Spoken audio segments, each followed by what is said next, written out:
విశాఖను global economic hub గా తీర్చిదిద్దుతున్న తరుణంలో కొందరు ప్రజాప్రతినిధులు విశాఖ పరిధిలో భూ కబ్జాలకు పాల్పడుతున్నట్లు తన దృష్టికి వచ్చిందని ఉప ముఖ్యమంత్రి పవన్ కళ్యాణ్ కలెక్టర్ల సదస్సులో ప్రస్తావించారు. ఈ అంశంపై చర్యలు తీసుకోవాలని ముఖ్యమంత్రి చంద్రబాబును కోరారు. దీనిపై స్పందించిన సీఎం భూ ఆక్రమణలకు పాల్పడేవారు ఎంతటి వారైనా సరే కఠినంగా వ్యవహరించాలని కలెక్టర్లు, ఎస్పీలను ఆదేశించారు. మీరు మోర్ ఇండస్ట్రియల్ బెల్ట్ ఎక్కడ ప్లాన్ చేశారు ఉత్తరాంధ్ర కానీ కొన్ని ప్రత్యేక ఎస్పెషల్లీ నా దృష్టికి ఎక్కువ వచ్చింది ఉత్తరాంధ్రకు సంబంధించి కొంత పొలిటికల్ లీడర్షిప్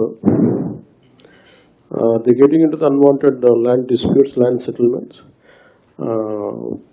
బాధ ఏమనిపిస్తుందంటే officials are not able to act firmly on that. అదొక ఫర్మ్గా ఎస్పెషల్లీ వైజాగ్, విశాఖపట్నం జోన్లో ఇవి ఎక్కువ జరుగుతూ ఉన్నాయి.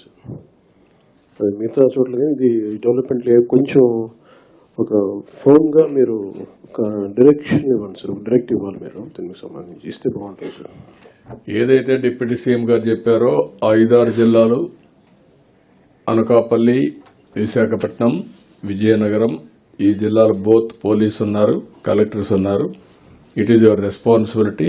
ఎక్కడ ల్యాండ్ గ్రాబింగ్ కానీ, మ్యానిపులేషన్ కానీ, ఇంటర్ఫరెన్స్ గా ఉండడానికి వీల్లేదు. Be firm, be ruthless. ఒకవేళ ఏ కంప్లైంట్ వచ్చినా we're not going to spare it. ఎవరైనా సరే దట్ ఈస్ ది మ్యాండేట్. మీరు క్లియర్గా ఉండండి. పాత రికార్డ్స్ కూడా మేము వెరిఫై చేస్తాం.